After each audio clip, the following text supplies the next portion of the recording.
la possible, oh, les moments-là. Oh, maman, c'est du chez l'homme que tu gères. Et quand on voit les yami la bêche, oh, mon chez la nourelle, habillé à remba. Oh, chocolat, il fait nos couronnes. À la nidaku, mon père. À quand nidaku, mon maman. Ah.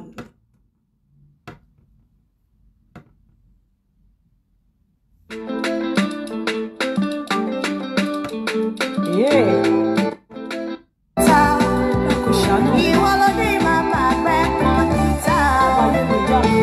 La possible, oh, les moments-là.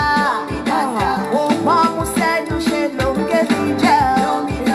Et quand on voit les yami la bêche, oh, mon chez la nourelle, habillé à remba. Oh, chocolat, il fait nos couronnes. À la nidaku, mon père. À quand nidaku, mon père.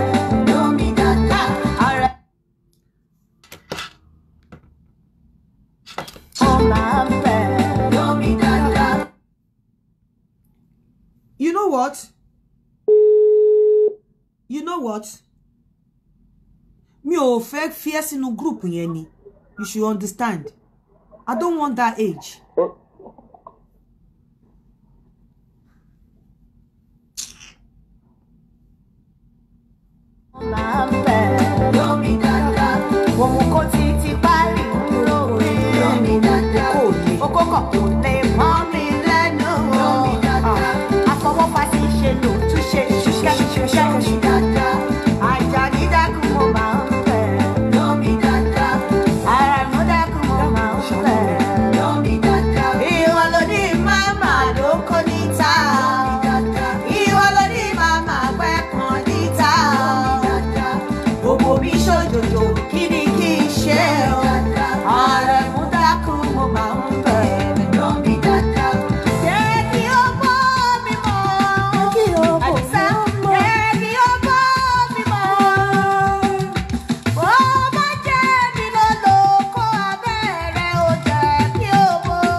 mi mọ̀. Jẹ́ kí ẹnu ọkọ rẹ̀ ó mọ̀. Jẹ́ kí ẹnu mi mọ̀.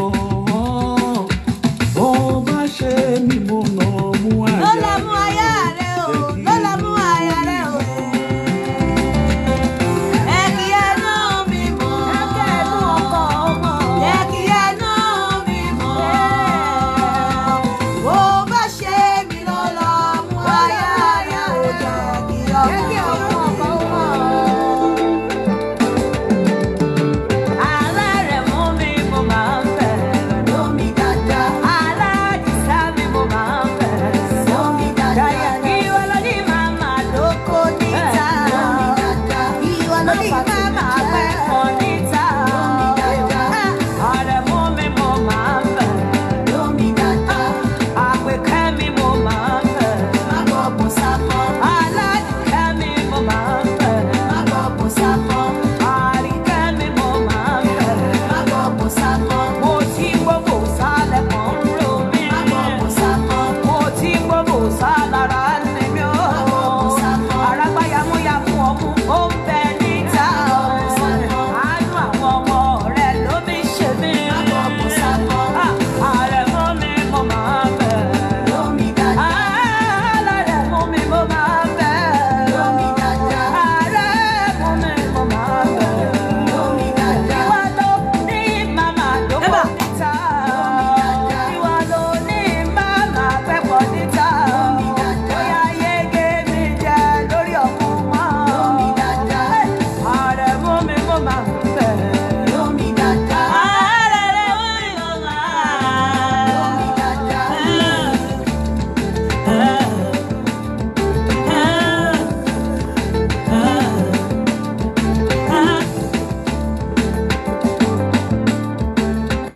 Akọ́dá ayé o, ìbára ni mo ṣe. Olùdá oko, olùdá oko, olùdá òbò, olùdá ẹ̀pọ̀, olùdá idán, olùdá ọmú, ìbára ni mo ṣe. Ìbára ni mo ṣe, ìbára ni mo ṣe òòṣà òkè. Ìbára ni mo ṣe o, ìbára ni mo ṣe òòṣà òkè. Ẹjọ́ ojú mi ṣe. Ẹ kúrọ̀lẹ́ ẹ kú dédé wò yìí, ẹ kú bójú ọjọ́ ṣe rí, ṣe dára mo bá yín.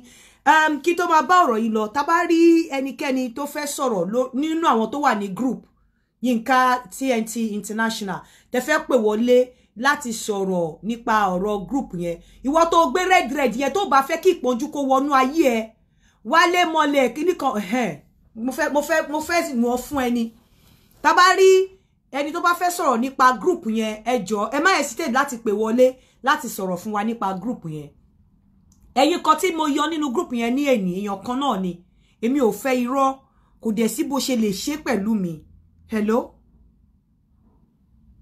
Hello? Sweet mommy. Yes o. Ṣé wàá pa? Ẹ jọ̀ọ́ ta ló sọ̀rọ̀ kí lẹ fẹ́? Di promise yìí ni promise mi tẹ́ ní ẹ máa fún mi ní ọmọ. Ṣé rí ara àwọn nǹkan tó máa ń bí mi nínú ni mo ṣe bẹ̀rẹ̀ kíní ó wá ń bá mi crack jokes lórí pé mò ń ṣe show. Ẹ rò pé mo wá ṣeré ń bí.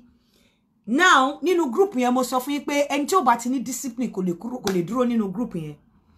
Èèyàn kan wà tí mo ti fi sínú group lẹ́yìn bẹ́ẹ̀ nǹkan tó ṣe red flag ni fún mi mo láti tètè yọ kí dẹ̀ ni reason. Mo ti mọ máa náà for like 3-4 years tó jẹ́ pé ó ti ríyàn látọ̀dọ̀ mi kò work. Nígbà tá wá ń sọ̀rọ̀ lánàá tó sọ fún mi pé àwọn fẹ́ wọ group wọ́n tẹ̀ ti lọ sanwó wọ́n láwọn fẹ́ wọ group.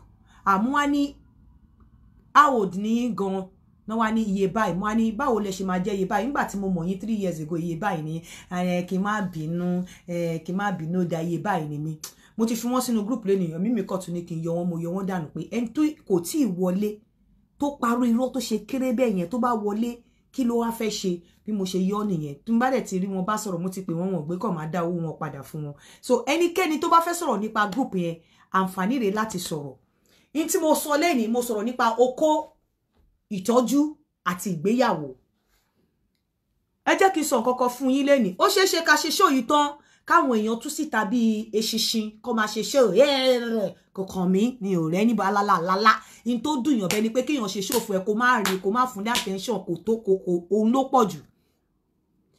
tí ọkùnrin mo ti máa sọ fún yín pé kò ń ṣe gbogbo relationship ló máa ń lì sí ìyàwó àbí ìgbéyàwó tí ó tẹ̀ yẹ kó lì sí ìgbéyàwó. Tọkùnrin bá ti sọ fún ẹ láti ilẹ̀ wípé mi ò fẹ́ fẹ́yàwó mi àbí mi ò fẹ́ ìyàwó, mo fẹ́ ká jọ máa date ni, kò sí nǹkan tó bad nínú ẹ̀. Ọ̀pọ̀lọpọ̀ yín tẹ́ ń wá ìyàwó àmì tẹ́ ń wá ọkọ tí ripe láti lọ sílé ọkọ. Ọ̀pọ̀lọpọ̀ ti lọ sí nígbà tó ti ní ọkọ méjì tí kò sán ẹ́. Kí ló dé tó farabalẹ̀ tó bá tẹ̀ máa fi ní kẹta? Ìgbà míì gan ẹni tẹ́ fi ṣe boyfriend á gbé yín dé ipò tó jẹ́ wípé ẹ̀ẹ́dẹ́rí nílé ayé yín bọ́ á sọ fún yín wípé òun ò fẹ́ yàwó, òun ò fẹ́ bímọ. Tí ọkùnrin bá sọ wípé reason tí mo ṣe ń sọ̀rọ̀ yín ni pé ọ̀pọ̀lọpọ̀ yín lẹ máa ń date ọkùnrin míì tó máa sọ fún yín pé òun ò fẹ́ bímọ àbí òun ò fẹ́ yàwó mi. Ẹ máa fẹ́ mọ̀ọ́mọ̀, ẹ máa ń ṣera yín, ẹ máa ń rò bóyá ẹ̀ ń ṣe ọkùnrin yẹn. Ẹ máa ń rò bóyá nítorí ìyàwó tí ọkùnrin ní nílé ló ṣe ń sọ wípé òun ò fẹ́ yàwó mi àbí òun ò fẹ́ bímọ. No, ọ̀pọ̀lọpọ̀ ìgbà kì í ṣe nítorí pé ọkùnrin níyàwó sílé, kì í ṣe nítorí pé bóyá kò fẹ́ yàwó lóyàwó tó wà ní àbí ìyàwó yẹn dà bẹ́ẹ̀. Irọ́, kì í ṣe pé bóyá nítorí pé ìyàwó mi gan nínú ilé ó lè má da kó má fún ọkọ ẹ̀ láyọ̀, kó má fún ọkọ ẹ̀ nídùnnú, ṣùgbọ́n kò fẹ́ yàwó mi provided tí ìyàwó tó wà nílé yẹn bá ti bímọ. Ìdí tí ọ̀pọ̀lọpọ̀ ọkùnrin ṣe máa ń ṣe bí ẹ̀rì. Ẹ̀yin ìyàwó ilé, ẹ má rò bóyá ẹ̀yin lẹ dá tí ọkọ yín ò fi fẹ́ yàwó lé yín o. Ọ̀pọ̀lọpọ̀ yín ẹ̀ dá, ọ̀pọ̀lọpọ̀ yín ẹ̀ fọkànlọ́kàn balẹ̀, ọ̀pọ̀lọpọ̀ yín ẹ̀ tí ẹ̀ kójú òṣùwọ̀n, ọ̀pọ̀lọpọ̀ yín ẹ̀ kẹjọ opportunity láti fẹ́ ni tẹ́ fẹ́ ni. Kì í ṣe pé ẹ̀yin lẹ dá tó bẹ́ẹ̀ tí ọkọ yín ò fi fẹ́ yàwó mi àbí tí ò fi fẹ́ bímọ. Ìdí tí àwọn ọ̀pọ̀lọpọ̀ ọkùnrin fi máa ń sọ pé àwọn ò fẹ́ yàwó mi, ọkùnrin míì níbi tó máa ń fẹ́ràn ọmọdé, wọn ò kì í fẹ́ kí ọmọ wọn ní ọbàkan. Ọkùnrin míì ò kì í fẹ́ ní ọmọ kó ní ọbàkan. Ọkùnrin míì ó ti ní level tó ti gbé àwọn ọmọ tí ìyàwó lé, ó ní level tó fẹ́ kí àwọn ọmọ òun wà. Pé gbogbo ọmọ tó bá pè ní Adégòkè, bóyá gẹ́gẹ́ bí ọkùnrin Adégòkè ni àwọn ọmọ tí ìyàwó lé bí fún gbogbo wọn, gbogbo àwọn ọmọ Adégòkè. Ó ti mú gbogbo nǹkan tó ní láyé resources ẹ̀, ó ti ná lé àwọn ọmọ tó wà nínú ilé, ó ti ná lé wọn. Ó ti mọ ibi tó fẹ́ kí wọ́n má ti pé ọmọ Adégòkè, ó ní position tó fẹ́ jẹ́ kí ọmọ Adégòkè wà. Ó dẹ̀ mọ̀ pé tóun bá lọ ní ọmọ outside àwọn ọmọ tóun ti bí tẹ́lẹ̀, ìsídàpẹ́ pé health wise, resources wise, òun ò ní lè gbé wọn dé position tóun fẹ́ kí ọmọ Adégòkè wà. Already àwọn ọmọ tóun ti bí tẹ́lẹ̀ tó bí fóun nínú ilé, òun ti gbogbo nǹkan tó lọ́un fún òun ti ń gbé wọn débi tí òun fi pé ó yẹ kó òun ọmọ òun dé láyé. Ẹ rí pé àwọn ọkùnrin tó máa ń fábà insist pé àwọn ò fẹ́ yàwó mi, àwọn ò fẹ́ bí ọmọ mi. Ẹ lọ wo àwọn ọmọ tó ti bí tẹ́lẹ̀, ẹ lọ wo bí tó ti gbé wọn dé láyé. Ọkùnrin mi ò fẹ́ kí ọmọ òun kó ní ọbàkan.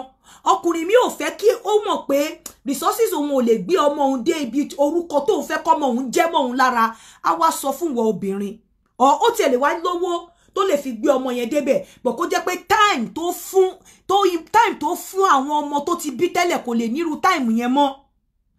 Attention tó fún àwọn ọmọ tó ti bí tẹ́lẹ̀ kò lè nírú time àti fún attention yẹn mọ́.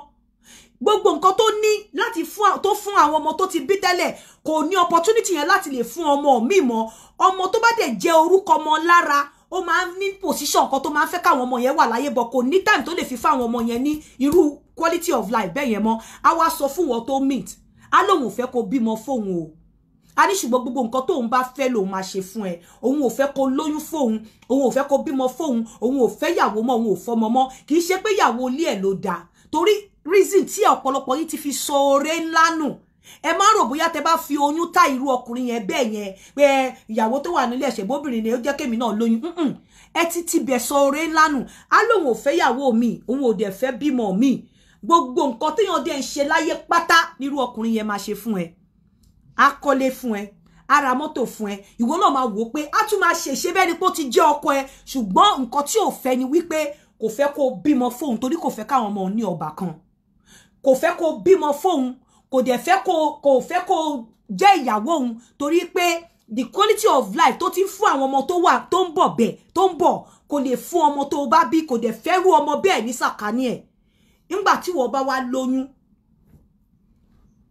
irú ọkùnrin bẹ́ẹ̀ tó bá ń date ẹ, tó yẹ kó rọra fi ewé bò kó máa jẹ ọ̀pọ̀lọpọ̀ yín ara àwọn nǹkan tí àwọn ọkùnrin yẹn fi ń sá fún àwọn young girls tó sì lè bímọ leléyìí o ọkùnrin bí tó ti plan live ẹ̀ pé iye tó ń fẹ́ bìrè tó dẹ̀ ti plan gbogbo àwọn live ẹ̀ ìwẹ́ wá ní olóyún ọkùnrin dẹ̀kẹ̀rẹ́ ibi tí àwọn ọkùnrin yẹn tó ń dísẹ̀ǹtẹ̀ wọn ò fẹ́ gbọ́ pé obìnrin kan lóyún fáwọn tó ń jórúkọ àwọn tó wà níta táwọn ò lè tọ́jú wọ́n wá láwọn ò fọmọ ẹ̀yin tẹ́ ẹ jẹ́ ọmọdé ẹ sáré lọ kẹ́dílẹ̀ ẹ máa rò bóyá nítorí ìyàwó ilé ẹ̀ mẹ́wàá ìyàwó ilé ọkùnrin yẹn ò dá o bẹ́ẹ̀ nítorí àwọn ọmọ torí future àwọn ọmọ ẹ̀ ló ṣe lóhùn òbí mọ̀ mí ẹ wá lọ kẹ́ra lẹ̀ẹ́lẹ̀ lóyún àwọn wèrè afọ́fùgbẹ́mu bíi tiyín náà máa ní ìwọ tó mọ̀ pé ò fẹ́ kóbìnrin lóyún ò fẹ́ kó bímọ kí ló ń do fún wá gbọ́ tí ọkùnrin bá ti sọ fún ẹ pé mi ò fẹ́ oyún mi ò dẹ̀ fẹ́ ìyàwó mi kò ń ṣe responsibility ọkùnrin ni láti look after prevention ìwọ ló máa prevent oyún from happening pàápàá ọkùnrin tó bá jẹ́ wípé ó ń ṣe ẹ̀tọ́ ẹ̀ ó ń ṣe gbogbo nǹkan fún ẹ láyé ìwọ lọ́kọ́kọ́ ìwọ obìnrin ló máa prevent oyún from happening ìwọ ló máa prevent ara ẹ ẹ̀yin tẹ́ máa sọ pé kí ló yẹ kọkùnrin ṣe àti máa dóbò kó máa fà yọ ẹ rò pé easy ni tí ò bá ṣe pé ọkùnrin tó ti ní experience the peak of the enjoyment ni pé kó máa dó obìnrin kó fà yọ kó ní o fẹ́ release síta kò easy láti sọ pé ọkùnrin dóbìnrin ó wá fàyọ bà tó mọ̀ pé wò fóyún ó yẹ kó fàyọ condom tó bá ìwọ gan ló máa present condom fọkùnrin pé kó lò fún ẹ torí ìwọ ló mọ̀ pé láti protect ara ẹ kó má lóyún ọkùnrin ò fẹ́ lo condom torí flesh to flesh yẹn ó máa ń dùn mọ́ wọn ìgbádùn yẹn ni ìwọ ló máa fún ní condom tó bá wá fún ní condom wàá máa rán létí pé ṣe mọ̀ pé ní kò ní sóyún kó lè rántí so that nígbà tóyún bá dé tó protect ara ẹ tóyún bá dé tó bá jẹ́ ọkùnrin tó ń tọ́jú ẹ ọkùnrin tó ń ṣe ẹ̀tọ́ lórí ẹ tí kìdẹ̀ ṣe pé Ọlọ́run ò fẹ́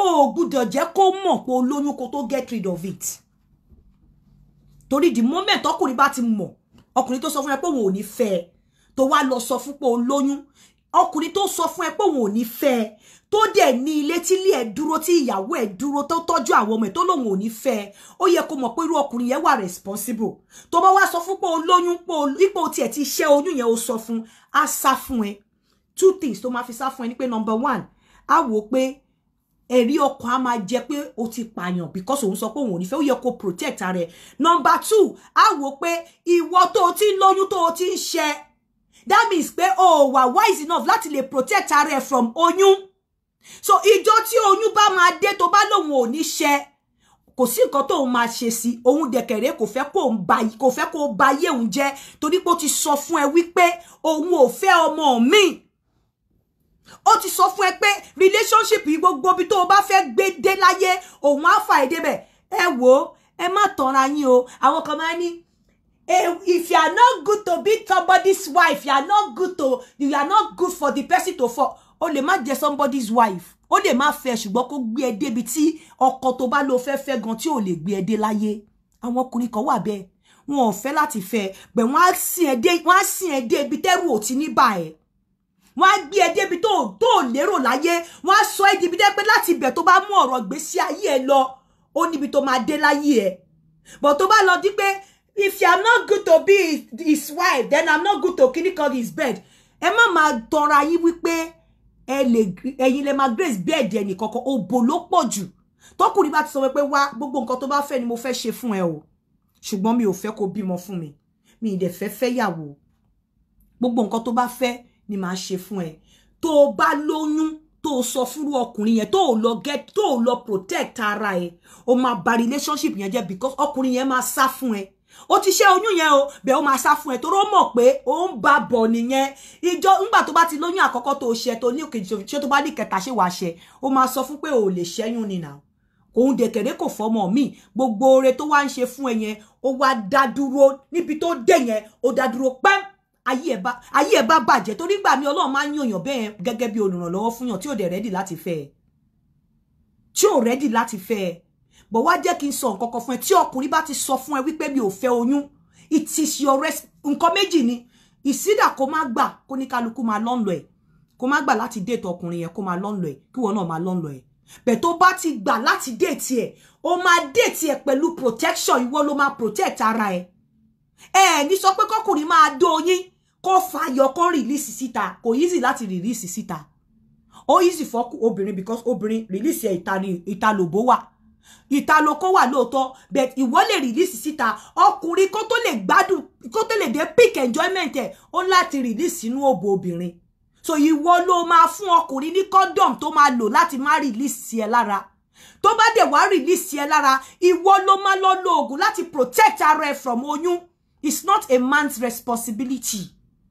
In tó bá ti lè mú ẹ tó ti gbà kó dú ẹ kó dẹ̀ release ẹ lára kó láti protect ara ẹ tó bá ti protect ara ẹ má wulẹ̀ jẹ́ kọ́kùnrin yẹn gbọ́ pé olóyún o ṣẹ́yún má jẹ́ kó gbọ́ because kò sí bí relationship yẹn ṣe lè dùn tó wàá bà relationship yẹn jẹ́ wàá bà relationship yẹn jẹ́ á sá fún ẹ kò sí ìrànlọ́wọ́ tó fẹ́ ní kò lè ṣe fún ẹ mọ́ á sá fún ẹ so bákan méjì ni àníwá gbà mí irú àwọn relationship yẹn gbà mí a máa make sense a máa dùn gọjú kó lọ dẹ́yàwó lọ irú relationship yẹn a máa dùn a máa make sense mo ń sọ fáwọn ọkọ mo ní ẹ̀yin wèrè tẹ́ ẹ sọ àfọkọ ni mò ń wá àfọkọ ni mò ń wá àfọkọ ni mò ń wá ẹ máa lọ fẹ́ ọkọ yẹn ẹ máa fi èèyàn méjì tó wà nínú relationship solid relationship lẹ̀ ẹ máa lọ fẹ́ ọkọ láàárín ibẹ̀ yẹn ọkọ yẹn á tún ìgbéyàwó yẹn á dàrú ẹ sì máa bá wọn méjì tó wà nínú relationship ẹ sì máa bá wọn together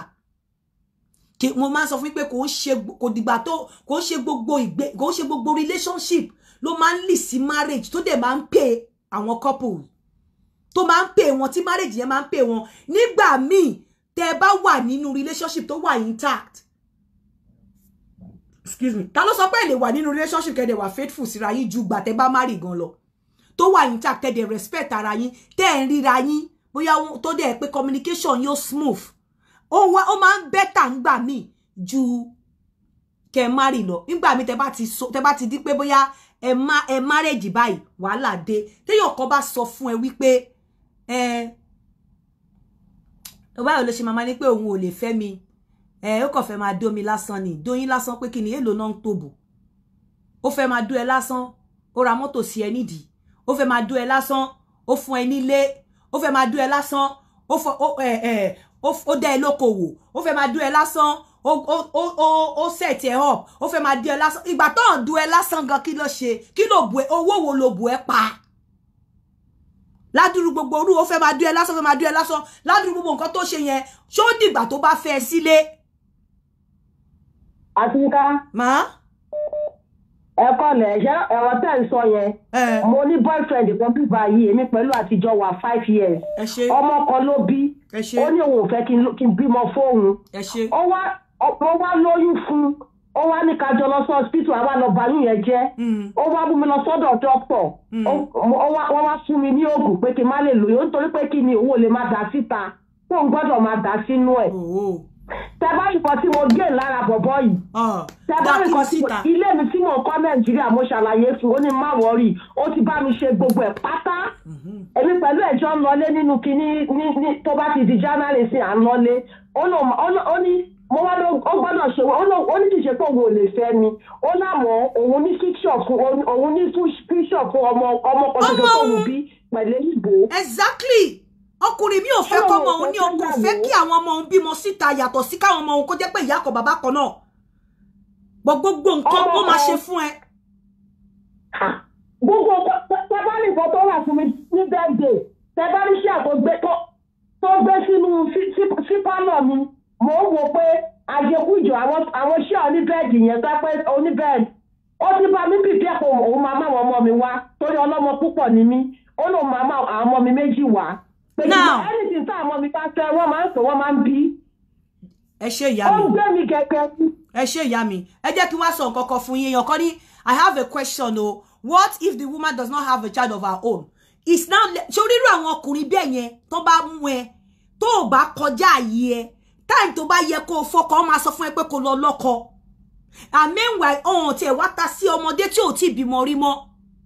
Torí pé àwọn ìwà wèrè táwọn ọmọdé máa ń wù wọ́n á sọ fún yín pé àwọn ò bímọ má bímọ fáwọn ọkùnrin mi ó fẹ́ kí àwọn ọmọ nǹkan jẹ́ ìyá kan náà bàbá kan náà gbogbo obìnrin tó bá rí níta á treat ọkùnrin yẹn àwọn ọkùnrin yẹn máa ń ní conscience débi pé obìnrin tó bá rí níta wọ́n máa ń treat ẹ̀ bí ọmọ wọn obìnrin torí wọn ní fẹ́ kí ọmọ wọn obìnrin kójú ẹ̀ ráre wọ́n máa treat obìnrin yẹn bí ọmọ wọn obìnrin ibi tó máa ti rí ojú pípọ̀ wọn ni wípé kò sọ pé o lóyún tó bá lóyún oore yẹn ó bàjẹ́ fún ara ẹ̀ ó lè dọ̀la kí wọ́n ṣe show fún mi lórí iléeṣẹ́ mọ̀ pé òótọ́ lèmi máa sọ ó lè gba oore yẹn ó máa bàjẹ́ fúnra ẹ̀ tó bá sọ pé o lóyún tọkùnrin bá ti ń tó tọ́jú ẹ̀ bẹ́ẹ̀ yẹn àwọn ọkùnrin míì bẹ́ẹ̀ yẹn hello. Hello. Yeah. Hello. Good morning. I'm not sure. Ẹ jọ̀ọ́ ẹ sọ Yorùbá ẹ fi òyìnbó lẹ̀. Okay. Yeah. Erama. Mo tó ṣẹlẹ̀ ní pé mo try láti send message kan sí ní àná. So ó ní ọ̀rẹ́ mi kan tí Nigeria ló wà but ọmọ ẹ̀ ní this disease. Ẹ jọ̀ọ́ jẹ́ kí n bá yín sọ̀rọ̀ later. Mo ti rí mo rí but mi ò ń ṣerú nǹkan bá mi ò ń ṣerú nǹkan bá yẹn. Mi ò ń ṣe. Mi ò kí ń ṣe yeah. Mi ò kí ń solicit fún fund fún yàn. Tó ti yé yín kò sí wípé meanwhile ọ̀pọ̀lọpọ̀ yín náà o nígbà tẹ́ bá bọ́ sírú ọwọ́ àwọn ọkùnrin tí wọ́n tọ́jú yín tó ṣe gbogbo ẹ wá ti lọ fi oyún mo lóyún ẹ máa fi bàjẹ́ kò sọ́kùnrin tó lè da omira dídà síta kó má da omi sínú òbò ìyà ló ń bá dé fọ́kùnrin ìyà ló ń bá dé fọ́kùnrin tó bá dẹ̀ ti mọ̀ wípé ó ti sọ fún ẹ pé wá mi ò fọ́mọ mi ì dẹ̀ fẹ́yàwó mi lọ tẹ́ bá ti ń jáde máa fi condom sínú ẹrù ẹ máa fi condom sínú ẹrù ẹ ẹ máa ráwọn obìnrin mi wọ́n máa sọ fún yín mo rí kan lẹ́nu ọjọ́ mẹ́ta yìí náà ó ní òun àti partner òun ó ní tó àwọn jọ sign dọjọ́ ọkú níbẹ̀ àwọn ò fẹ́ marriage ẹlòmíì marriage máa ń tètè so máa wà boring á dẹ̀ ní pé okay òun kò fẹ́ relationship ẹlòmíì go ò fẹ́ nítorí pé ó nífẹ̀ẹ́ ó mọ̀ wípé tóun bá fẹ́ sílé ìfẹ́ yẹn ò ní rí bẹ́ẹ̀ because ó ti ní experience from the first wife tó fẹ́ ó dẹ̀ wò pé tóun bá ní kóun fẹ́ ọmọbìnrin ìfẹ́ yẹn lè má rí bó ṣe yẹ kó rí mọ́ á dẹ̀ ní òun ò fẹ́ yàwó mi relationship yẹn dẹ̀ lè wà for years kó wà bẹ́ẹ̀ provided ọ̀pọ̀lọpọ̀ yín máa ń fi pé tẹ́ bá ti lóyún ẹ máa táyọ ọkùnrin dáhùn kò ní lọ mọ́ irọ́ ẹ fi oyún ọ̀pọ̀lọpọ̀ yín fi irú nǹkan báyẹn ẹ fi ba oore jẹ́ fúnra yín ni ẹ fi ba oore jẹ́ fúnra yín ni torí pé ọkọ tó bá ti gbọ́ ó máa sá kò ní dúró torí ó mọ̀ pé ìjọ́ tó bá máa lóyún tó bá ní àfi tó bá yẹ pé ṣẹ́yún yẹn ó ṣe family planning otherwise ìjọ́ tó bá máa lóyún tó bá máa insist pé ó ṣe kò ní gba ó dẹ̀ máa ba yé ẹ̀jẹ̀ ni ẹlòmíì dẹ̀kẹ̀rẹ̀ ó ti wò pé ẹni ọmọ tó bá wá látara mi o level báyìí ló yẹ kó wà láyé bóyá ó ti ń dàgbà ó ti wò pé àwọn energy tó ń fi sí àwọn ọmọ òun tó fi débẹ̀ òun ò lè ríru energy yẹn fi sínú àwọn ọmọ ẹ̀ mọ́ àbí resources owó tó ń rí nígbà tó ń tọ́ àwọn ọmọ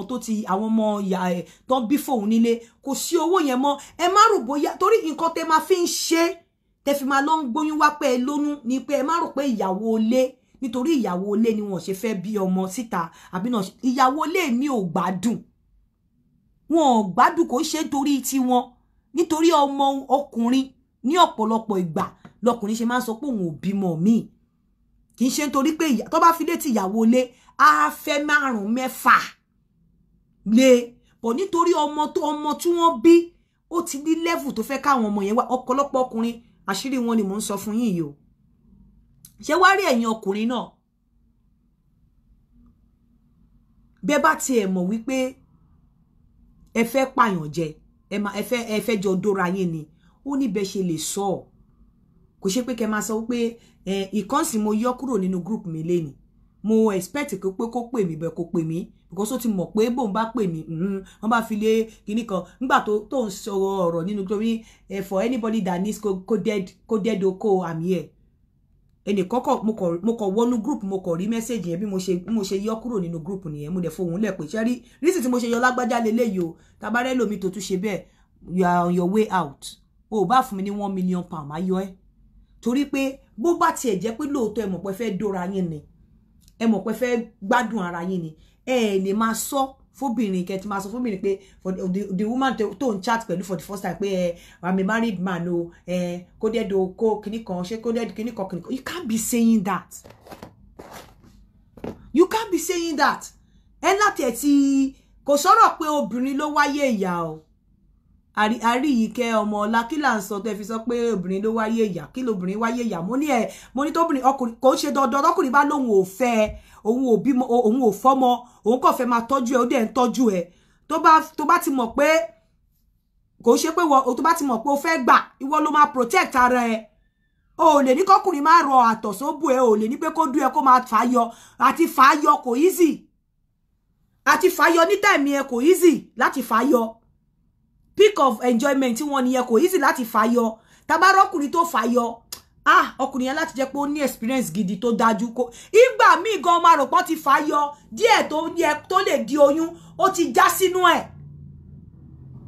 kó tó fàáyọ sperm tẹ́ ń rí yẹn semen ó wà faster than ẹni tó máa lóun fàáyọ kó tó fàáyọ yìí tó kọ́kọ́ jáde fara yẹn ó ti jáde ó ti swim lọ síbi tó yẹ kó swim sí ó lẹ́lòmí máa ní àmì ìdásí náà báwo ló ṣe wá lóyún irọ́ ni ó ti dá sí ò mọ̀ pé ó ti dá sí torí kíní yẹn fast gan so pé kó tó fà tó bá ní pé kó fàáyọ kó má bàa lóyún there's tendency pé kó lóyún torí fífàáyọ tó sọ yẹn kò easy kọkùnrin tó fàáyọ kó tó fàyọ ó ti jáde èyí tó máa jáde ti jáde èyí tó fàyọ síta yẹ ràdẹ̀ràdẹ̀ ni èyí tó máa ṣiṣẹ́ gan ti jáde ó ti lọ kámbèlété kò easy láti fàyọ ẹ̀yin ni kẹ́ lọ lo condom kẹ́ fún ọkùnrin ní condom kó lò ó àbí kẹ́ wá nǹkan kẹ́ máa lò láti prevent oyún ẹ má máa fi oyún wọn ò fi oyún táyì ẹni tó bá jẹ́ aláàánú ẹ tó ń ṣàánú ẹ tó ti sọ fún ẹ pé òun ò fẹ́ ọmọ wọn ò kí ń fi oyún táyì wọn down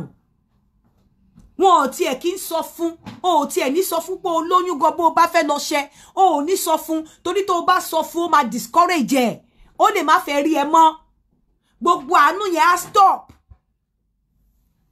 àwọn tó ní if you are not good to be kìíní kan mélòó ló fẹ́ yàwó mọ́ èyí tó wà nínú ilé wọn gan wọn ò tí ì jẹ tán ẹ wọ́n máa ní if I'm not good to be your wife wá pẹ́ bí ilẹ̀ Galilee. If I'm not good to be your wife, I'm not good for your lo ma fi candle robo. Àbí kó lo ma lo dildo. Lo ma fi candle robo. And the any relationship tó wà intact. Ke ma gbádùn ara yín. Ó make sense ju pé kẹ́ dá jókòó àbí kẹ́ máa rò pé ọkùnrin kan bọ̀. Àwọn ọkùnrin go fẹ́ yàwó mọ́ nsìn. Wọ́n fẹ́ yàwó mọ́ torí àwọn èyí tí wọ́n fẹ́ sílé nton fojú wọn rí. Ìmí ti wọnú ìyàwó, ó ti wọ ilé tán gan. Ẹ̀mí ẹ̀ bọ̀ wo ọ̀pọ̀lọpọ̀ ìyàwó nísìn nǹkan tó fi yàtọ̀ ní pé wọ́n kọ̀ wà nínú ilé as figurehead ẹni tó múnú ọkùnrin dùn ìyàwó gangan inú ilé ìta ló wà àwọn ọ̀pọ̀lọpọ̀ tó pera wọn níyàwó nínú ilé àwọn gan lálẹ́ ìta náà ń gbé wọn kọ̀ wà nínú ilé ni bọ́dì wọn ló wà nínú ilé orí wọn àti ara wọn ìta ló wà spirit wọn wà nínú ilé bóyá bọ́dì wọn wà nínú ilé spirit wọn àti ara wọn ìta ló wà àwọn tó ń pè lálẹ́ gangan àwọn gọgọ ló wà nínú ilé torí ẹni tó bá wà lọ́kàn ọkùnrin òun ló wà nínú ilé ẹjọ́ tá bá rẹ ẹni tó wà ní group mi then ìkọ́ tí mo tún fẹ́ address bí mo ṣe wà ṣé mo ju ẹni tó ráyè fún advert èyí tẹ́ fẹ́ ṣe advert mi ò ráyè mi ìfẹ́ mi lè ṣe ẹ wo time mi gan ó kéré fún mi lè ní time advert ṣe rí danabit yẹn nìkan I'm fine pẹ̀lú ẹ̀ àwọn èèyàn pọ̀ lórí ìkànnì yìí tí wọ́n fẹ́ advert wọ́n fẹ́ ṣe advert ẹ lọ gbé fún wọn èmi ò lè ṣe ìyẹn gbọ́ títà ojókòó ẹni tó bá fẹ́ wọ group mi mo ti ní waiting list tó pọ̀ ẹ má bínú pé nígbà míì mo kò lè sọ pé mi ò fẹ́yàn èmi ni mo mọ nǹkan tó ń darí mi àwọn tó bá wà nínú group yẹn wọ́n á lè ṣàlàyé fún yín òun ni mo ṣe fẹ́ ẹni tó bá ti wà nínú group yẹn mo fẹ́ kẹ́ jọ kẹ́ pè kẹ́ lè ṣàlàyé bí group yẹn ṣe rí at least èèyàn yìí tí mò ń pè yìí mo ti sọ fún wọn pé mo máa pè wọn hello ma mo ti ní mo máa pè yín mo ti yọ ẹ̀yin àti boyfriend yín nínú group láàárọ̀ ìtorí pé ẹ ti fẹ́ máa béèrè àníyàn lọ kí lẹ feel nípa group yẹn torí mo sọ pé mo máa pè yín lórí show láti sọ openly kí lẹ feel nípa group yẹn.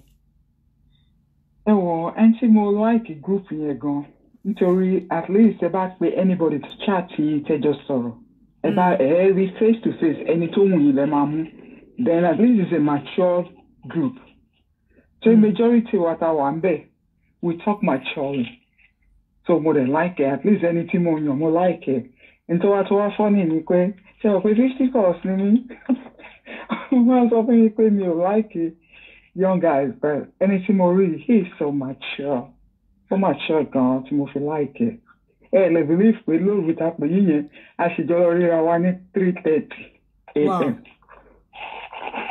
ẹjọ́ ríra yín àbẹ́jọ́ ń sọ̀rọ̀. Àti àfojú ríra wa around 3:30 a.m. Wàrà yín jáde àbí báwo? Mo lọ sí area lóní ká fojú kan rá nítorí tá à ń sọ ni pé a gbọ́dọ̀ bá yín sọ̀rọ̀ náà ká tó tẹ̀ fojú kan rá. Okay. Yeah, we saw each other and he was okay. I love him. Okay. Kí lẹ wá rí síbi pé bíbá mi sọ̀rọ̀ yẹn ṣé ó pè yín àbí kò pè yín? Ẹ má jẹ́ tàn yín ó pè mí o. Ẹ̀yin náà rí nígbà tá à ń sọ̀rọ̀. Tí mo tẹ sọ̀rọ̀ kan mo ní ẹ tẹpá mọ́ ẹjọ́ ẹ tẹpá mọ́ níta tí ló ń sọ̀rọ̀ lé lórí ni as a mature people. Okay. Mo dẹ̀ sọ pé experience tí mo gbọ́ lórí program mi mo fẹ́ at least mo fẹ́ experience ẹ̀ mi ò fẹ́ kó jẹ́ pé mommy and daddy ayé àtijọ́ náà lásìkò máa wà.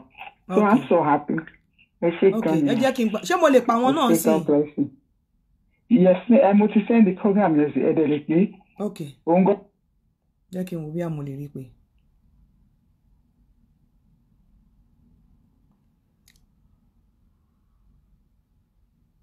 Ẹ̀wọ̀n bí àmọ́ lè rí pé.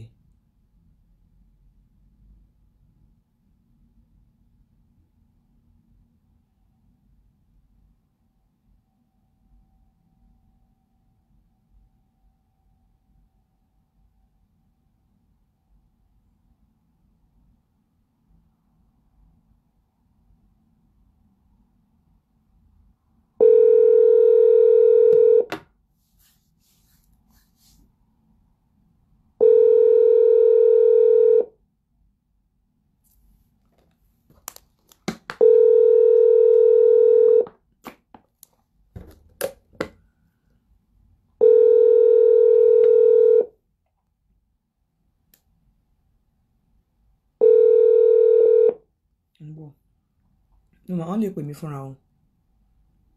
So group yẹn a ti rí àwọn kan tó ti ń pè mí tó fẹ́ join tó yẹ pé mi ò ní gbà because nísìnyí ó tiẹ̀ ti ń tóbi lọ́wọ́ mi group tí ó ti bóyá ló ti tó a week tí bá dẹ̀ sọ iye èèyàn tó ti wà ń bẹ̀ and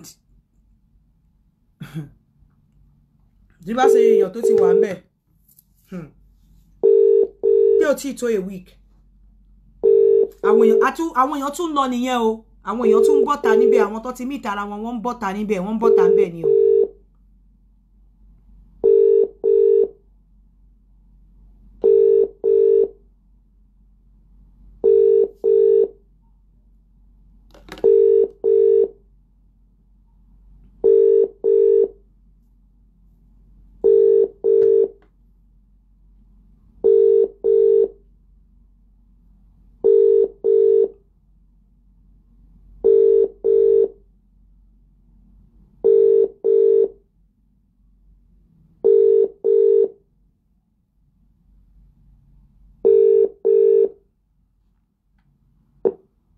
Hello?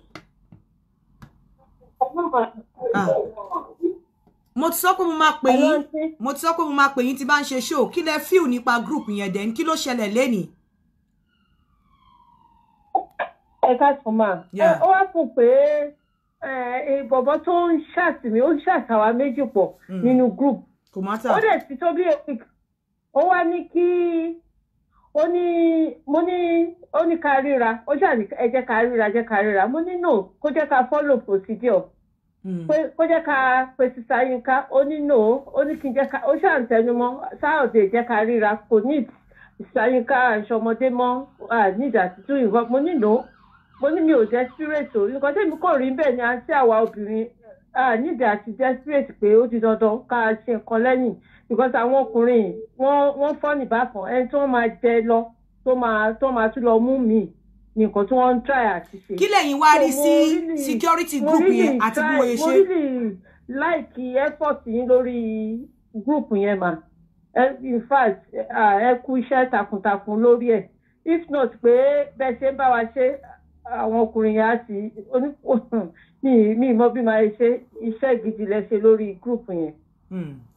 Kí lẹ rí nípa security group yẹn àti that procedure pé ẹ ń láti go through me. Ẹ go through me kẹ́ tó wọlé ni ẹ dẹ̀ láti go through me kẹ́ tó jáde. Kí lẹ rí sí procedure yẹn?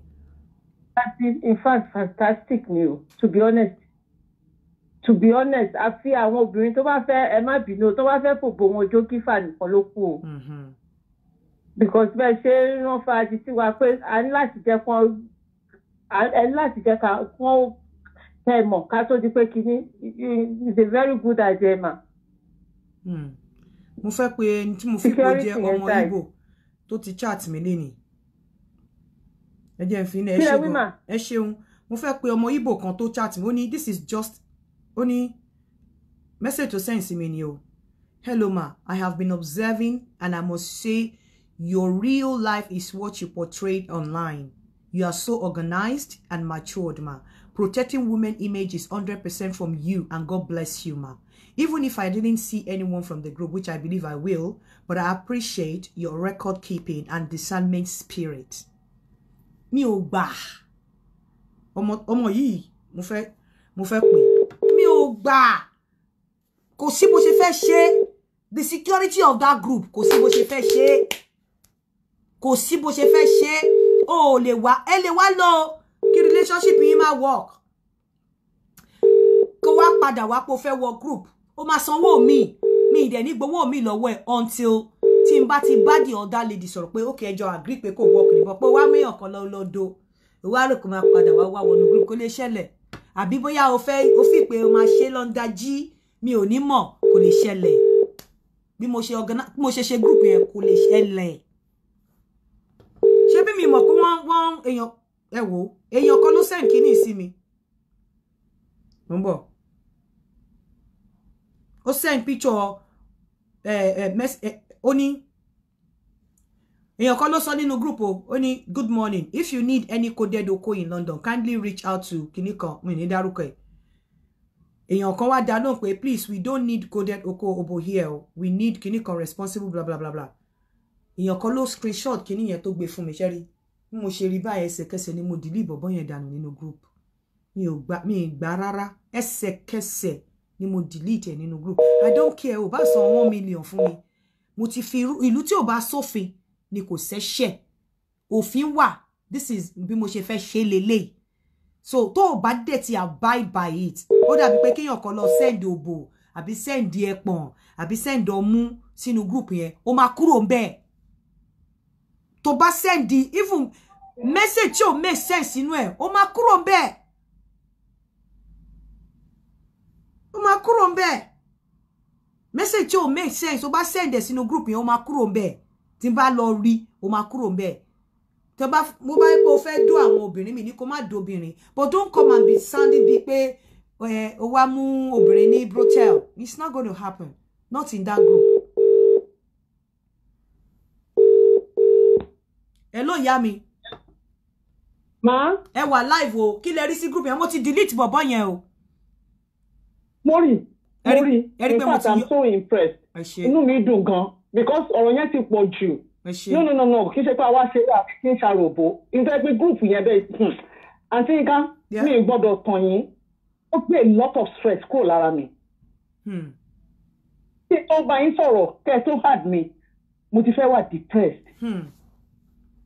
Mo ti fẹ́ wà depressed honestly God is my witness loneliness can kill.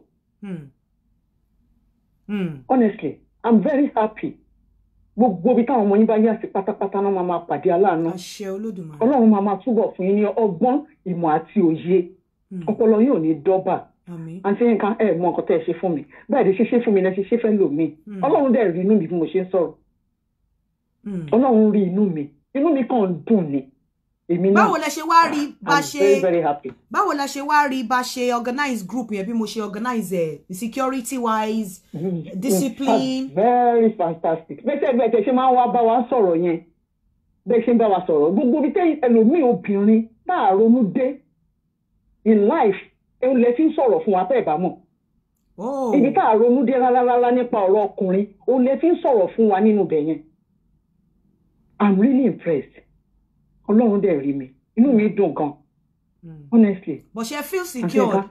She feel secured nínú group. Mo feel secure mo feel relaxed mo feel happy. Ṣé fi pé bóyá owó yẹn ṣe ní value fún owó yín. And think to be honest with you, láàrin mi àti yín àti Ọlọ́run, owó tẹ́ fi sílẹ̀ yẹn mi ìbá advice later kẹfikún because ó ju owó yẹn lọ. Kí ló dé tẹ́ fi kí lẹ rí tẹ́ fi lọ ju owó yẹn lọ? Ṣé bí mo ṣe ń wọlé àbí àwọn nǹkan tí mò ń ṣe àbí kí lẹ rí tẹ́ fi lọ ju? Àwọn tó wà ń bẹ̀ gan, àwọn classic people tó wà nínú ibẹ̀ yẹn, àtọkùnrin àtobìnrin, level of understanding wọn ó high gan. Tí mi bá text vibe tó bá máa sọ̀rọ̀ wá ní wow. Honestly, àtọkùnrin àtobìnrin, no, I'm so impressed. Ẹ ṣe gan ti Yínká. Ọlọ́run ló lè bá mi dúpẹ́. Torí ẹ̀ mo rí tẹ́ ṣe fún mi nípa group yẹn o. Mo rí tẹ́ ṣe fún mi. Torí kì í ṣe group yẹn nìkan ni mo wà rí. Eléyìí ló máa ṣẹlẹ̀ kejì. In fact, níjọ́ tẹ́ hard mi, ìjọ́ kẹta ni mo delete ara mi kúrò ní orí group tọ̀hún. Mo kúrò lórí ẹ̀ pátápátá. Wow. Kí ni yàtọ̀ nínú méjèèjì? Kí ni yàtọ̀ nínú méjèèjì? Nínú group tẹ́ wà náà àti tó wà mẹ́rin wípé irú bẹ́yìn ṣe ń sọ pé ká pe private chat ara wa. Àwọn ò kì í ṣe yẹn. Wọ́n máa fẹ́ kẹ́ chat ara yín nínú group yẹn kẹ́ bára yín sọ̀rọ̀. So a lot of people máa wá ń parọ́. Ẹ má ṣe rí gbogbo àwọn nǹkan tẹ́ ń túlẹ̀ yẹn. Ẹ kò sọ̀rọ̀ lórí èfè, ẹ má sọ nǹkan. Then irú system tí mo gbé lẹ̀ yẹn, ǹjẹ́ ẹ fi pé ó help ẹ̀yin obìnrin gan láti lè kọ́kọ́ bá ọkùnrin sọ̀rọ̀? Owó ni mo ń sọ, ó help bí àwọn méjì bẹ́ẹ̀ tí mo toast fúnra mi tí mo like wọn tí mo dẹ̀ toast wọn fúnra mi but ọ̀nà yẹn jìn síra wọn ni. Wọ́n lè ṣe dá mi lóhùn, ẹ mọ̀ pé àwọn tó wà gidi gangan ló wà ń bí báyìí. Yes. So I like mo ṣe organize I like security, I like everything. Kí làwọn nǹkan tí ẹ o kí làwọn nǹkan tẹ́ ẹ like ń bẹ̀? And tó bá ní tí bá dé okay, kí ni àwọn nǹkan míì tẹ́ lè sọ fún mi pé àǹtí Yínká ẹ bá dé hard eléyìí o, tẹ́ fi pé ó lè improve group yẹn or ẹ fi pé everything ló wà perfect. Nǹkan tí mi bá ní kẹ́ hard ni wípé we need more men níbẹ̀. Okay. Because irú America nǹkan kan yẹn àwọn obìnrin wọ́n pọ̀ ju ọkùnrin lọ. Okay, now ṣé ẹ fẹ́ kí n pín America sọ́tọ̀ ni kó wà lọ́tọ̀ kí UK wà lọ́tọ̀ àbí? Ẹ má pín wọn sọ́tọ̀. Okay. Ẹ má pín wọn sọ́tọ̀ torí àwọn míì wà nínú wa tójú obìnrin bẹ́ẹ̀ yẹn ń sìn tó yẹ pé wọ́n like distance relationship. Okay. Ẹ má pín wọn sọ́tọ̀. Okay. Èmi fi pọkùnrin pọ̀ ju obìnrin lọ. Tóbìnrin ló pọ̀ jù. Bóyá àwọn míì bẹ́ẹ̀ ṣe hard torí mo wà níbi iṣẹ́ látàárọ̀ mo ṣe ṣóbìnrin pọ̀ ni. Ṣóbìnrin pọ̀ ni. Mo ti hard ọkùnrin bí 6 lẹ́ni you know. Okay, ó náà ni mo sọ pé mo wà níbi iṣẹ́ látàárọ̀ mo ṣe tán ní nǹkan bí 5. Mo ti hard ọkùnrin bí 6 àbí 7 lẹ́ni obìnrin bí méjì. That's fantastic there. That's good. But I like everything about the group. I like bó ṣe ń lọ. I think I like bó ṣe ń lọ. You know, everybody can't do. Everybody can't were happy. In fact, then if I say join group. Ẹ jẹ́ kí n gbé kọ́ yìí. Hello. Ọ̀dẹ́mà. Ẹ má bínú, mi ò wà comfortable láti hard yín mọ́ group yẹn ni. Mo ń wò bí a kẹ́ send account yín kí send owó padà. Kí ló dé mà? Nítorí age, torí ẹ ti parọ́ fún mi lórí ọ̀rọ̀ age, so mi ò wà comfortable. Ṣé mo pẹ́ ti parọ́ fún mi wá tí mo ní kí ló tẹ̀ ń parọ́ ẹ wá ní okay kí n má bínú ẹ ṣẹ̀ṣẹ̀ wá sọ fún mi mi ò wà comfortable pẹ̀lú yẹn ẹ má bínú. No irọ́ official age mi ọ̀tọ̀ ni èyí tó wà ní pálí mi ní official. No age tẹ fún mi day 1 ó wà nínú phone mi tí mo record ẹ̀ mo dey expect pé that was 3 years ago so mo expect pé tẹ bá máa fún mi ní new date ẹ máa update ẹ ni ẹ máa sọ pé mo ti di iye báyìí bọ̀ ẹ wá tún wá fún mi ní lower age sí age 30 fún mi tẹ́lẹ̀. No. Official age ni mo irọ́ kò ṣe official age ẹ mọ̀ pé parọ́ fún mi. Ẹ parọ́ fún mi now. Ẹ parọ́ fún mi now. Ṣé yìí kálẹ̀ wá sọ. Irọ́ ẹ parọ́. Okay, kátẹ̀ ní tó wà nínú pálí yín tẹ́lẹ̀tẹ́lẹ̀ mo expect pé ó yẹ kó ti increase. Nígbà tí mo bèrè age yín ó yẹ kó ti increase jù yẹn lọ. But ẹ tún wá fún mi ní lower age. Ẹ wá fẹ́ kí n trust yín báwo mo ṣe fẹ́ trust yín fi yín sínú group no? Mi wà comfortable. Ẹ má bínú mà. Ṣé mọ̀ pé tí ẹ bá gba pálí ńgbà mí age tí ẹ bá rí fi gba pálí náà ẹ má fi gba pálí. Ẹ ṣì ń parọ́ again. tẹ́ bá fi 51 gba pálí tí mo dẹ̀ béèrè lọ́wọ́ yín ní 3 years ago tẹ́ ní 51 ni yín tí bá máa béèrè lẹ́ni lọ́wọ́ yín bí mo ṣe béèrè lánàá 53 àbí 54 lẹ máa pera yín náà bọ̀ ńgbà tẹ́ ní 55 tí mo wá béèrè lọ́wọ́ yẹn wá ní 51 ẹ wá ní mo ṣe wá ní irọ́ kíní kẹsẹ̀ wá ní 57 no I don't I'm always expect èmi ò lè mi lè wà comfortable láti bá yín ṣe because red flag ni fún mi. ẹ má bínú mà mo ti ń tẹ̀lé yín ti pẹ́ mo nífẹ̀ẹ́ yín. ẹ jẹ́ kí n bá yín sọ̀rọ̀ níta okay nǹkan tí ò yé èèyàn ni wípé mo ní record gbogbo àwọn tí mo ti bá ṣe mo ní record wọn ó dà pé ẹ mọ̀ mí torí pé kò ń rí mi lórí kíní ó wá ń sọ okú àtòbò ẹ mọ̀ nǹkan tó wà ń bí gbogbo àwọn tí mo mú kúrò nínú group tó ti fẹ́ra wọn tó ti lọ mo ní record wọn pam tó bá padà dé tó sọ nǹkan ọ̀tọ̀ fún mi lánàá tó wá sọ fún mi lẹ́ni máa mú ẹ gbogbo record yẹn ni mo ní mi ò stupid now yín kálẹ̀ ń bá sọ̀rọ̀ now mi ò stupid now èmi tí mo fẹ́ ṣe WhatsApp group ẹ wo tẹ́ bá wọnú WhatsApp group yẹn ẹ máa rò bóyá ṣàǹjọ̀nú lọmọ yìí ni ẹni ṣàǹjọ̀nú láǹtí kí láǹtí ìròde gbogbo kìíní ṣàǹjọ̀nú ni as I speak now mo ní waiting list mo dẹ̀ ti ní well over 100 nínú group yẹn àbí almost 100 mo dẹ̀ ti ṣì ní waiting list tí mo ń wárí ṣe bẹ́ẹ̀ ìkànnù wọn nìyí tí mo sọ pé mo fẹ́ yọ pé mi ìfẹ́ kan wọnú group àìmọye àwọn tó ti pè mí èèyàn kan ló pè mí wọlé lẹ́ǹkan tí mo ní mi ìfẹ́ fi ẹ́ sínú group tó ti pè mí tí mo ní no mo ti ní waiting list already mo dẹ̀ ti ní almost 100 mo dẹ̀ gbogbo wọn dẹ̀ ni mo mọ bó ṣe ṣe mo dẹ̀ mi lè ṣe kí má wọnú group yẹn mo dẹ̀ ń sọ̀rọ̀ so mo wà nínú group mi ń sùn dáadáa mọ́ torí mo fẹ́ mo nǹkan tí bá fẹ́ ṣe máa fẹ́ ṣe pa ni honestly tẹ́ bá wọnú group yẹn pé lọ spy ẹ máa wò pé ṣàǹjọ̀nú ni kí báwo làǹtí ṣe ń ronú náà kí ló wà lápọlọ àǹtí kí ló build ọpọlọ àǹtí iná kò easy láti parọ́ fún mi máa mú ẹ àfi tí mi bá fẹ́ sọ̀rọ̀ máa mú ẹ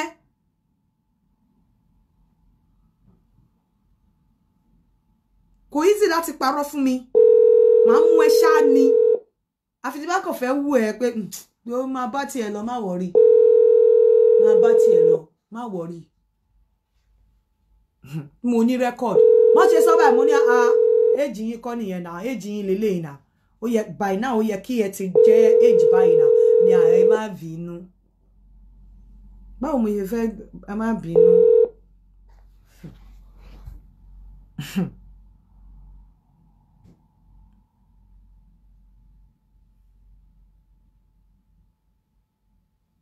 mo fẹ́ pe èèyàn tó ṣẹ̀ wọnú group yẹn léni láàárọ̀ yìí kí n béèrè pé báwo ló ṣe feel nípa group yẹn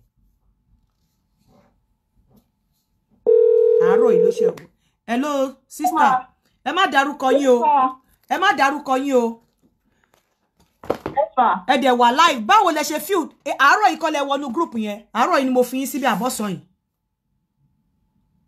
àárọ̀ yìí mà. báwo lẹ ṣe feel nípa group yẹn má dárúkọ yín o how do you feel kí ni àwọn kankan tó báwo lẹ ṣe feel nípa ẹ̀.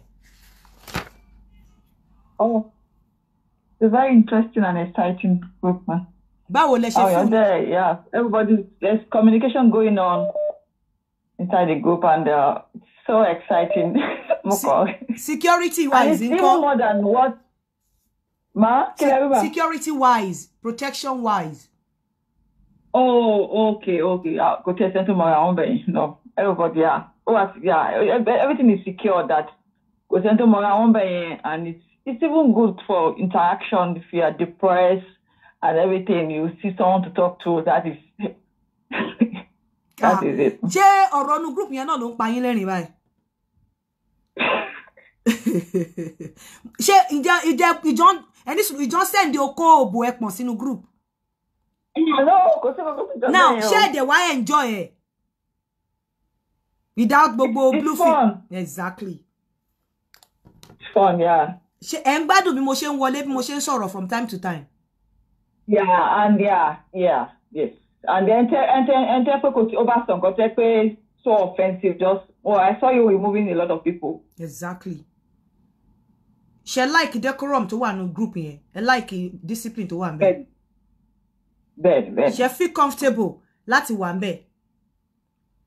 Yeah, bẹ́ẹ̀. She need value. She tin real value for your money. Yeah, for someone that is lonely, it's not even about the purpose. It's about you having someone to talk to, especially with and diaspora. Okay, now, she feel pé owó yẹn ó worth àbí kò worth. Ó worth. Is she? Let me call this person that's been trying to call me. Kò sí bó ṣe fẹ́ ṣe. Ọlọ́run fún mi mo farabalẹ̀ ṣe ni. I'm telling you, bá ti wọlé mo bá spy, mo bá wá nǹkan mi, màá ti gbé nǹkan mi jáde. Ọlọ́run. Ó pọ̀ nbí báyìí. Ọlọ́run. Ó pọ̀ nbí. Ó rẹ̀ pé àwọn èèyàn mọ̀ mí dáadáa. Mọ̀ mí kò jẹ́ kẹ́ gbádùn mi torí mo wá sọ̀rọ̀ oko àtòbò bí appreciate nǹkan tí wà nbí. Hello? Hello, ma'am. Yes. Àǹtí Yínká ló sọ̀rọ̀ lórúkọ yín náà fi sọ̀rọ̀. Okay. Ẹ kálẹ́. Ẹ máa ká o. Yeah, àti US mo ti pè. Some weeks ago, mo hit yín up lórí Facebook nípa Shabari Kolo. So ilé wa fún mi ní nọ́mbà ìpè kí n reach yín lórí WhatsApp. Ṣé mo pé mo wà live? Shabarikolo.com. Mo wà live báyìí. Hello. Oh, I'm sorry. I didn't know. Okay, I'll call you back later. Okay. Shabari Kolo ṣì wà ńbẹ̀ o. For those of you that cannot navigate, that mo bẹ́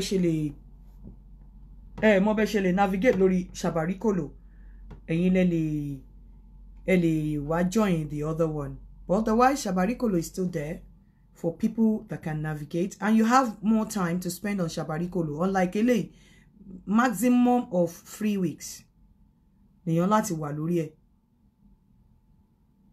Maximum of 3 weeks.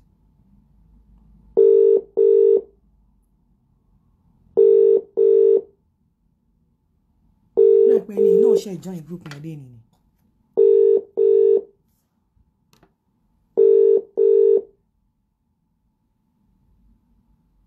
Maximum of 3 weeks. Bo. Mo léyàn kan tí mo fẹ́ pè. Eléyìí no ṣe join lé ni.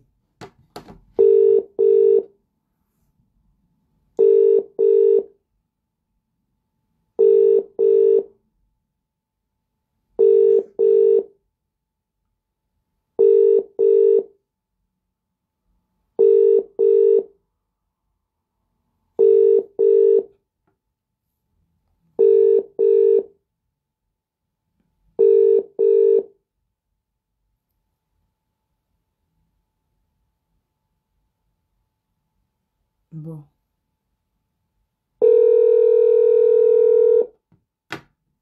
Eléyìí náà ṣe join lé ni.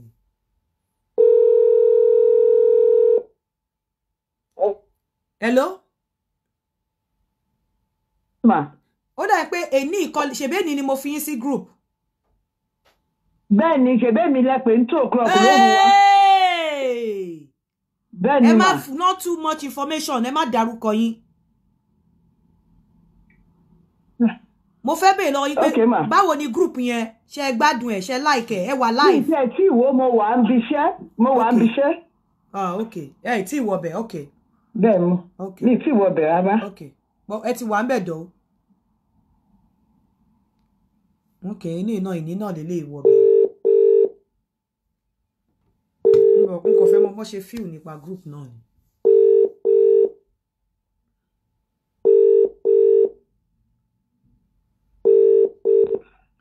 Hello?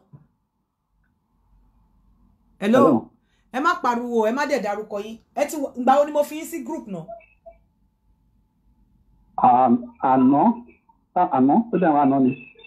Ṣáná ni àbẹ́ni? Bẹ́ẹ̀ ni kọ́ àná. Ṣá ti sọ̀rọ̀ lẹ́ni? Ṣé a sọ láàárọ̀ àti sọ̀rọ̀ lẹ́ni? Okay, ṣé wọ ni mo ní kó má wọrí àbí? Bẹ́ẹ̀ni. Ìwọ ni ojú ń tì láti bọ́bìnrin sọ̀rọ̀. Ó rẹ́rìn. Ó mà ṣe o. Ẹni obìnrin tó bá wà available fún ojú ń tì àti Yo koko ṣe gboyan ló mọ̀ type nínú group. Hello? Hello? Ṣé èní ni mo fi yín sínú group àbánà? Èní sí ni mo ṣe ń rí nísìnyí. Ìṣẹ̀lẹ̀ ni wọ́n sì ní máa pè yín pé màá sì fi mí sí kinní látàná bọ̀ mo kàn ní kí ní sùúrù náà pé bóyá ẹbí sì ni. Mo ti fi yín síbẹ̀. Ó ń wọlé nísìnyí. Ìjẹ́ tí ẹ ti interact nínú group yẹn rárá. Bí tí interact ṣe àní mo ṣe wọnú WhatsApp mi nísìnyí mo ṣe rí nísìnyí kò síbẹ̀ látàárọ̀. Irọ́ mo ti fi síbẹ̀ látàárọ̀. Mo ti fi síbẹ̀ látàárọ̀. Mo ti fi síbẹ̀ láti nǹkan bí. Because àti the morning ìgbà tí mo wò gan kò tí mi ò tí rí bọ̀ mo wá sùn mo wá ní tí máa ń lọ sí pé màá pè é pé àkílódé rẹ̀ tí àdì ní o. Ẹni sùúrù mo ti fi yín síbẹ̀ ẹni sùúrù mo ti fi yín síbẹ̀ láti 11 ìjẹ́ mo pè yín láti orientate yín nípa group yẹn ṣá. Ẹ pè mí náà ibi àti yín sọ̀rọ̀ nírọ̀lẹ́ àná. Okay, that's fine mo ti fi yín síbẹ̀. Hello? Hello? Hello? Ṣé wà okay o? Mo rí pé ẹ wà lára àwọn tó wà group yẹn tẹ́lẹ̀ tí mo let go lẹ́nìí èní ìlẹ́yìn mo fi yín sílẹ̀ láàárọ̀ kí lẹ rí nípa group yẹn kí lẹ lè sọ nípa group yẹn náà bẹ́ẹ̀ tí ẹ ṣe pé ìwọlé yìí ó dáa. Firstly, mo appreciate àti nǹkan then ó ti ṣe díẹ̀ tí mo ti wà bí mo dẹ̀ wọ́n pé mi èléyàn mo wà very lonely and like people mo wà dormant but group yẹn is a very good group ẹni tó bá wà bẹ́ẹ̀ ó kí ẹ fún oríire. Kí ló good about the group? Tẹ́ bá bò mí Ọlọ́run ò ní bò yín àṣírí yín ò ní bò Ọlọ́run máa tú yín láṣírí ní gbogbo ìgbà tẹ́ bá bò mí what is good about that group because ẹ̀yin ti kúrò ńbẹ̀ lẹ́ni ẹ ti rí partner ẹ̀dẹ̀ ti kúrò ńbẹ̀ lẹ́ni so kí ló dá nínú group yẹn what is good kí ló good nípa. Group yẹn mo pàdé partner òun dẹ̀ ni first partner tí mo pàdé mi ṣe méjì mo dẹ̀ adẹ̀ bẹ̀rẹ̀ sí ní sọ̀rọ̀ mo wá rí báyé sọ̀rọ̀ abẹ sí ní sọ̀rọ̀ abẹ we went deep and he was the kind of person tí mo fẹ́. Kí wá ló ìyẹn private ní tiyín nìyẹn kí ló good about the group kẹ́ tó pàdé partner kí ló wà interesting about the group how professional ni group yẹn ṣe rí kí ni in terms of security kí làwọn nǹkan tẹ́ feel pé ó wà fantastic about the group compared to other groups that probably 35 in ara yín. Okay. The group is more reserved and matured. Okay. That's the basic we in to mo bára bẹ̀ tí mo dẹ̀ lérò pé máa pàdé ń bẹ̀ ni mo pàdé ń bẹ̀ ó wà more reserved and matured. Mo dẹ̀ rí pé ìgbà tí mo wọ̀ bẹ̀ ẹ̀ ń coordinate group yẹn ó dẹ̀ jásí nǹkan tí ó wá fún mi gangan fúnra mi ní nǹkan tí mò ń wá. That's the only thing mo lè sọ. Ó wà reserve, ó dẹ̀ wà mature. Now, tí kò bá ń ṣe wípé bí group yẹn ṣe bó ṣe the process of the group bó ṣe map out plan group yẹn ìjẹ́ ẹ máa wish láti fi group yẹn lẹ̀ abẹ́ ṣì máa wish láti remain ká ní pé ẹ ní choice ká ní pé ẹ lè help ẹ ká ní pé ẹ allow láti remain nínú group while she are still chatting anything ní ìjẹ́ máa wish láti remain nínú group yẹn bó ṣe dùn mọ́ yín tó.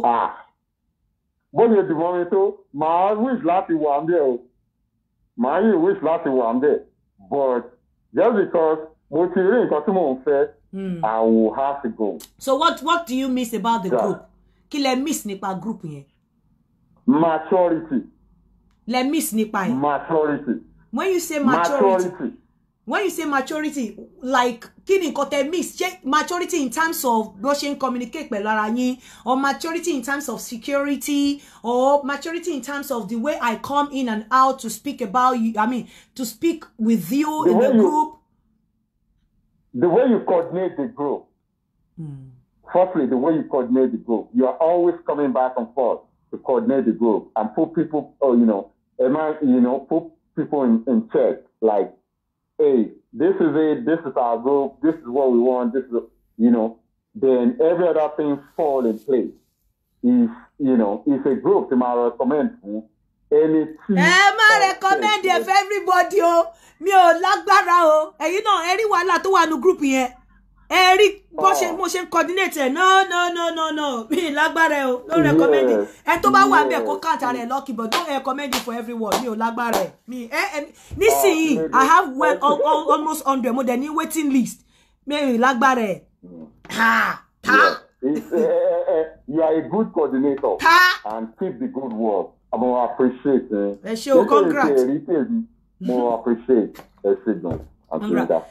Mi lágbára o. Mo like bó ṣe rí ìbọn mi lágbára ẹ̀. Èèyàn tó ti wà nílẹ̀ fún waiting list lásán. Ẹ gbọ́ nǹkan tó sọ yẹn. I go in and out ni. Mi ò fi dé even nígbà tí mo wà níbi iṣẹ́ break mi nǹkan tí mo fi ń ṣe nìyẹn. My break mi. Mi ò bẹ́ẹ̀ ni kankan sọ̀rọ̀ mi ò call anybody nǹkan tí mo fi ń ṣe to coordinate it ni because otherwise àwọn míì wọ́n lè jẹ́ adult wá rí pé ọpọlọ baby ni o máa ní láti máa sọ̀rọ̀ repeatedly kan tó lè listen otherwise ẹ wo ẹni tí mo bínú yọ lẹ́ni pé what's wrong with you why are you saying this in my group please get out. Hello kí lẹ fẹ́ ẹ kú ètò kí lẹ fẹ́. Jọ mo fẹ́ kẹ́ há dèmí ní group yẹn ni ma. Èyà ní international group ṣé London lẹ́yìn gbé ní àbá America. Okay mo wọ́n pé international ní Nàìjíríà. Àbí mo ti hard yín ni ẹ rò pé easy bẹ́ẹ̀ yẹn àwọn ará Naija 150 náà san mo ọ̀dẹ̀ sí nínú àwọn yẹn tiẹ̀ tún bá mi jà lọ́tọ̀ àwọn ready láti sọ any amount kì í ṣáà hard àwọn sí international even the American and Canada mo fẹ́ separate wọn.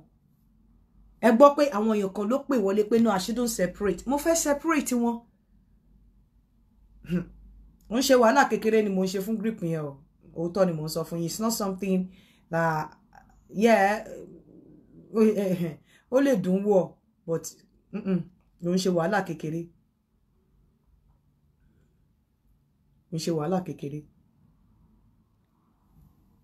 ó ní ọ̀kọ̀ọ̀kan tí mo fẹ́ pè.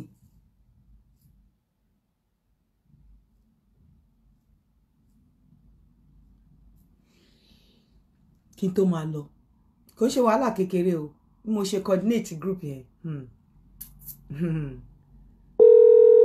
kò ṣe wàhálà kékeré so àti ṣe show kan kò wá mi lára mọ́ because most of the time ó máa rẹ̀ mí. Hello ẹ má dárúkọ yín o ẹ dẹ̀ wá get back sí mi ṣé ẹ ti ń bẹ̀rẹ̀ àníyàn lọ ni. Bẹ́ẹ̀ ma. Ẹ yó ṣe mọ̀ pé yó. Ẹ wo bẹ́ ṣe ń rẹ́rìn aṣẹ́wó burúkú aṣẹ́wó akunakuna ẹ rí pé yó ṣé kò yẹ kẹ́ wá sọ fẹ́ mi kí lè fóore kí ṣàdúrà sí kí dẹ̀ yọ yín kúrò nínú group. Ó yẹ kẹ́ ti sọ fún mi pé kí yọ yín kúrò nínú group náà. Máa pè yín máa ṣàlàyé fún yín. Ṣé kí máa yọ yín kúrò nínú group lẹ́ni iṣẹ́ mọ̀? Okay, máa pè yín máa. Irọ́ ni ẹ fẹ́ kúrò nínú group ẹ máa kúrò bẹ́ẹ̀ ẹ wá kí lẹ like nípa group yẹn náà. Yeah, everything gbogbo ẹ̀ bí bẹ́ ṣe coordinate ẹ̀ pé ẹ má sọ kò sẹ́ńtọ́ ẹ má sọ yẹn ẹ mò ń gbọ́. Ó wà okay gan. Bọ̀ kò sí nǹkan tẹ́ tún ṣe inú group náà. Máa yọ yín ẹ rí ó yẹ kẹ́ wá fún mi ẹ jẹ́ kó bì mí gbó o ẹ má jẹ́ kí n ṣépè o ẹ má jẹ́ ìṣépè o ẹni bá jẹ nǹkan tó inú ẹ dùn tí ò bá múnú mi dùn máa ṣépè o ẹ wo bẹ ṣe ń rẹ́rìn bí sobosobo bẹ́ẹ̀ ni kọ́ kọwọ́ bọ̀ lábẹ́ láàárín ọ̀pọ̀ ènìyàn mo dẹ̀ fà yíyọ ó yẹ kẹ́ bless me now. Ẹ má rí ma bless máa rí yín. Láàárín ọ̀pọ̀ ènìyàn mo fà yíyọ. Máa rí yín ma. Máa yọ yín nu group lẹ́yìn. All right.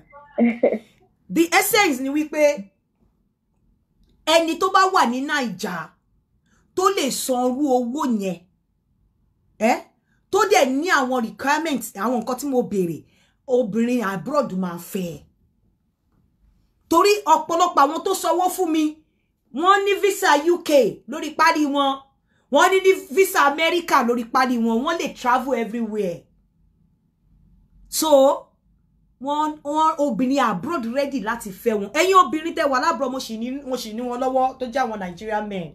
Tó sanwó yẹn tó dẹ̀ ní wọ́n send ese wọ́n ní visa wọ́n everything tó lè fi travel. In fact when you see them tó bá rí profile wọn tó bá rí nǹkan tó ń ṣe ẹni tí ò jẹun kánú náà lè sanwó 150 wọ́n san fún mi wọ́n tún dash mi lé lórí. So ẹni tí mo ń bá sọ̀rọ̀ yìí America ló wà ẹni tí mo connect wọn pọ̀ Nigeria ló wà but when you see tẹ́ bá rí onítọ̀hún ẹ mọ̀ pé àwọn eléyìí ń ṣe oníyà. So àwọn tó wà nínú group Nigerian group mi àwọn tó ń kátó tó ní visa gbogbo ìlú lọ́wọ́ ní tó jẹ́ ó ń ṣiṣẹ́ ní government náà ní tó ń ṣiṣẹ́ àdáni fúnra ẹ̀ ó ní visa gbogbo ìlú lọ́wọ́. Ẹ tún wá jẹ́ kí n shock yín mo tún ti ní àwọn kan ground nílé tó tún máa lọ bá mi tọpinpin wọn mo tún shock yín nìyẹn o. So ṣe ti rí reason tí mi ṣe lè calm down my price tó rántẹ̀ àwọn tún ti wá bà mí jẹ́ lẹ́yìn tó fún mi lówó wọ́n tún dash mi lówó lẹ́yìn tó san 150 wọ́n tún dash mi lówó so wọ́n ti bà mí jẹ́ wọ́n ti jẹ́ kẹ́nu mi fẹ̀ mi lè calm down mọ́. So ẹni tó bá dẹ̀ fẹ́ wọ group mi bí báyìí you have me má parọ́ fún mi èrò ti mo ní wetin ẹ̀wọ̀ ilé ni mo sọ pé èèyàn kan sanwó fún mi mo léèyàn kan sanwó fún mi mo ń try láti pè òun náà lélẹ́yìí. Please have you seen the money I sent? Don't forget to call me o. I will call you as soon as I finish. I will call you as soon as I'm done with this show. Please. Mo ṣá mọ̀ pé ó sanwó fún mi mo ti ń wá pé ta ló sanwó fún mi tó yẹ kí n fi sínú group tí gbàgbé. So àwọn Naija tó lè sanwó yẹn wọ́n máa fẹ́yàn níbí. That kind of relationship can only survive in abroad. What do you mean? What kind of relationship or which kind of relationship? Àwọn yẹn máa wá bá girlfriend wọ́n bí girlfriend wọn náà wọ́n á lè ra ticket fún kó travel wá. Mi ò ṣe matchmaking only 20,000 naira 30,000 mi ò ṣe. The caliber of people that you have in that group èèyàn ti already mọ̀. Honestly, mi ò ṣe. And I'm very discreet when it comes to my platforms, my group, my group, both Nigeria and kinikan. Tó bá wọ bẹ̀ wá mọ̀ pé ọpọlọ ló jókòó yìí. Ọpọlọ ló jókòó. As much as I want more people, but ẹ jọ̀ọ́ ẹ ṣe díẹ̀díẹ̀ tó bá ti pọ̀ jù ó máa ń choke me. Nísìnyí mo tún ti léyàn mi tí mo máa eléyìí sì máa lọ yọ wọ́n jáde jẹ́ ntẹ̀ yọ wọ́n sìn. No, mo láti pass message kí n tó yọ wọ́n. Ma yọ wọ́n lẹ́ni kúrò nínú group yẹn so mo ti yọ èèyàn mẹ́ta ti lọ lẹ́ni nsìn. Now ẹ jẹ́ kí n máa fi ìsìn ìṣe àlọ. Please, I will appreciate if you don't call me after this show. If you have anything to discuss with me, please do send me a voice note. As soon as I listen to your voice note, I will give you a call myself. If it worth calling you back, I will call you back. Please, I beg of you. Tó bá work in pè yín padà máa pè yín padà. But and some of you man sọ fún mi pé ẹni ẹ fẹ́ sọ̀rọ̀ lé ayé yín fún mi ní ìfẹ́ gbọ́rọ̀ lé ayé yín. You want to talk to me now, you pay me. If you cannot pay me, tough. Don't tell me anything. I'm not interested. Ẹ bá fẹ́ bá mi sọ̀rọ̀ nísìnyí ẹ máa sanwó fún mi. If you cannot pay me, I'm not interested. You have to pay me. You pay me. If you can't pay me, mi ò ní interest. Kò sí nǹkan tọ́rọ̀ lé ayé yín fẹ́ ṣe fún mi now. Honestly, mo sọ wípé kí ni matchmaking yẹn kí ni group yẹn ó gag me because mi ò fẹ́ tẹ́ mi ìdẹ̀ fẹ́ káwọn mo fẹ́ káwọn èèyàn mi wà protected. And that's what I've been doing since the day I started it, and I'm not going to stop doing it. So you don't have an option.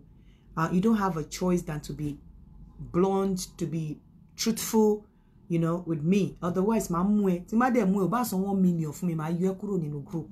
Àwọn tí mo ní lọ́wọ́, àwọn tó wà responsible ni.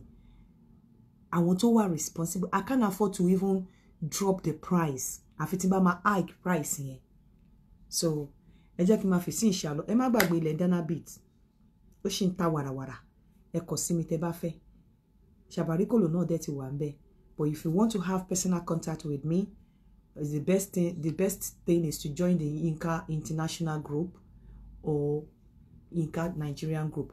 And please, Canada and America, more ọkùnrin and more obìnrin, matured one.